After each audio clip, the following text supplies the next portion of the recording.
Salin, buat, catat, apa pakai. Cakap sama juga di sini lah. Kalau kita pandai meniru, yaitu orang berjaya yang buat, tiru apa yang dia buat, ikut apa yang dia buat, kita akan dapat apa yang dia dapat. Do what they do, think what they think, and then we can earn what they earn. Memang adil. Oke? Dan ikut pakar. Apakah formula kejayaan? Bukan saya cakap, ini Cikgu Sing. Tapi Anda kena percaya kepada pakar, yaitu Dale Carnegie. Seorang pakar motivasi, pakar kejayaan di dunia. Dia kata, menurut pakar, orang yang berjaya memiliki 6 faktor yang utama. Kejayaan terdiri daripada yang pertama, pengalaman. Orang itu berpengalaman, jadi dia berjaya. Kedua, pengetahuan, dia ada knowledge. Itulah sebab dia lebih berjaya. Ketiga, keterampilan. Image dia. Dia pandai berpidato atau dia ramai kawan. Dari segi pribadi, dia berjaya. Yang keempat, pemikiran yang inovatif. Dia sangat kreatif. Banyak ide baru. Itulah sebab dia berjaya. 4 faktor ini yang utama. Campur. Tetapi dia kata, yang lebih penting yang kelima. Yaitu darab dengan usaha gigi. Rajin. Kalau Anda ada pengetahuan, ada ilmu, ada keterampilan, ada pemikiran yang inovatif, tetapi selalu duduk goyang kaki di rumah pun kosong. Tidak akan capai PJJ. Tidak, mesti rajin. Dan lebih penting lagi, gandaan. Inilah dia, peluang. Peluang adalah industri yang Anda pilih. Peluang adalah kerjaya Anda pilih. Itu yang menentukan kita berjaya. Paling penting. Contoh kita ambil satu pengiraan matematik. Campur tolak bahagi. Anda tulis ini ya. Kita ambil satu contoh jurutera. Engineer. Maka yang tertinggi adalah 3 markah. Maka yang terendah adalah 1. Jadi 1, 2, 3. Contoh engineer nih. Dia first class honors. Dia dapat 3. Maka dia ada pengalaman bekerja. 3. Campur lagi. Keterampilan memang smart. Dia pandai berkongsi. Image dia sangat baik. Dan dia sangat inovatif. Pemikiran dia. Dan dia juga sangat rajin. Tetapi dia makan gaji. Dia memilih satu kerjaya yang nasib dia ditentukan oleh orang lain. Jadi dia dapat 36. Bermaksud 3 darab 12, 36. Dia dapat maksimum 36. Dan sebaliknya, kita ambil contoh suri rumah tangga. Seorang housewife. Yang pengetahuan dia hanya 1. Pengalaman 1. Keterampilan 1. Sebab tengok sudah tahu housewife. Yang keempat, tak ada inovatif pemikiran, simple. 1. Jadi dia dapat 4. Tetapi dia sangat-sangat rajin. Sebab dia tahu dia orang biasa, mesti rajin. Kerajinan akan mengatasi kebijaksanaan. Dan peluang dia memilih kerjaya atau pemasaran berangkaian. Dia dapat 3. Jadi 12 gandaan 3.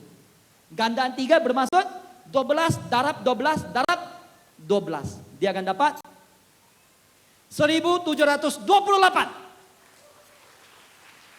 Dengan arti kata, seorang suri rumah menjadi jutawan. Sebab bukan dia pandai, bukan dia pengalaman yang banyak, bukan dia inovatif, bukan apa-apa. Sebab dia rajin dan dia memilih kerjaya yang betul. Jadi hari ini yang paling penting apa dia? Peluang adalah penentu utama kejayaan. Saya ulang lagi, peluang adalah penentu kejayaan. Ini sangat penting sebab kita tidak diajar, kita tidak dididik, kita tak tahu tidak apa. Hari ini Anda mesti tahu, Anda mesti paham, ya, dan kita berkongsi dengan orang lain. Kunci kejayaan memilih kerjaya yang tepat mampu mempercepatkan kejayaan di usia muda. Kita mau berjaya di usia muda. Kita mau berjaya di usia muda. Tetapi apa kerjaya yang dapat membantu kita berjaya di usia muda? Ini soalan yang penting. Apakah kerjaya yang dapat membantu kita berjaya di usia muda. Apa dia? Tak pernah kita soal ini kan. Jadi soal ini sangat penting. Kita mesti memilih instruksi maju. Kita mesti memilih kerjaya yang ada kuasa duplikasi. Inilah yang dapat berganda. Ini adalah matematik tingkatan 4 Jangjang geometri. Sebab saya guru matematik. Gandaan. Ya, 3 cari 3 cari 3, 3. Jadi 3 jadi 9, 9 jadi 27. Jadi dia akan menghasilkan gandaan. Itu yang sudah diceritakan oleh Dr. Edward dan juga jutawan Haji Jamaluddin. Jadi itulah yang hasil gandaan baru dapat memendekkan masa kita berjuang jadi jutawan. Kita ambil masa 30 tahun jadi jutawan. Atau kita mau ambil masa 3 tahun hingga 5 tahun jadi jutawan. Kalau diberi pilihan. 3 hingga 5 tahun kan. Susah-susah 3 tahun. Jangan kita susah-susah 30 tahun. Kalau kita diberi pilihan. Jadi kerjayaan ditentukan oleh 99% sikap. Apa yang difahamkan, diberitahu, kejayaan itu ditentukan oleh sikap kita. Bukan sebab pengetahuan atau kemahiran atau yang lain. 99% adalah sikap kita yang menentukan kita berjaya. Ikut pakar. Jadi kita kena ikut duplikasi, yaitu kita meniru 3 sikap utama untuk menjadi jutawan. Untuk berjaya di usia muda. Apa 3 sikap utama ini? Yang paling penting. Yang pertama, Anda catat dah. Berani berimpian besar. Berani berimpian besar. Berani berimpian jadi jutawan sebelum umur 30 tahun. Itu yang paling penting yang pertama. Sebab ada impian, ada harapan. Ada impian, ada kemungkinan. Fikirkan boleh. Kan itulah lagu yang saya pasangkan.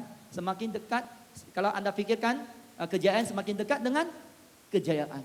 Itu yang paling penting yang pertama. Orang yang berjaya semua ada pemikiran begini, saya mau jadi jutawan. Walaupun di sini pelajar masih tahun 2, tahun 3, ramai juga dalam hati dia berjinak-jinak dan jadi jutawan. Betul? Ramai orang, terutama sudah masuk universiti. Apa susah-susah kita belajar lebih dari 20 tahun? Kan? Apa susah-susah kita belajar hingga sampai 20 tahun? Kita keluar nak makan gaji jadi orang biasa? Adakah itu yang kita mau? Adakah itu yang kita mau? Takkan kita tak ada pilihan? Kita mesti memilih untuk berubah. Yang kedua, percaya. Percaya kita boleh menjadi jutawan muda. Kena percaya. Kenapa kita sudah nampak orang berjaya? Seeing is believing. Ada orang tak nampak, dia tak percaya. Tapi hari ini kita nampak ada orang berjaya. Jadi kita percaya. Jadi bila kita percaya, baru kita akan buat tindakan. Dan ketiga, sanggup belajar dan berusaha bersungguh-sungguh. Kita belajar, kita fast learner. Dan kita rajin. Kalau kita sudah dapat peluang, pasti satu hari nanti kita akan jadi jutawan. Itu 3 sikap yang paling penting. Dan kita sudah tahu 5K. Kita sudah tahu 5 kelebihan orang muda. Dan kita tahu 2 kekurangan orang muda. Dan kita sudah tahu industri yang penting. Dan 3 sikap yang baik. Dan paling penting, akhir kata yang di sini adalah timing. Yaitu masa yang tepat. Apa yang masukkan masa yang tepat? Malaysia sekarang adalah kedudukan tangga yang ke-10 di seluruh dunia. Perniagaan, berangkaian, Malaysia sudah capai tangga ke-10, top 10 in the world. Luar biasa kan? Semakin meningkat. Itulah industri semakin maju.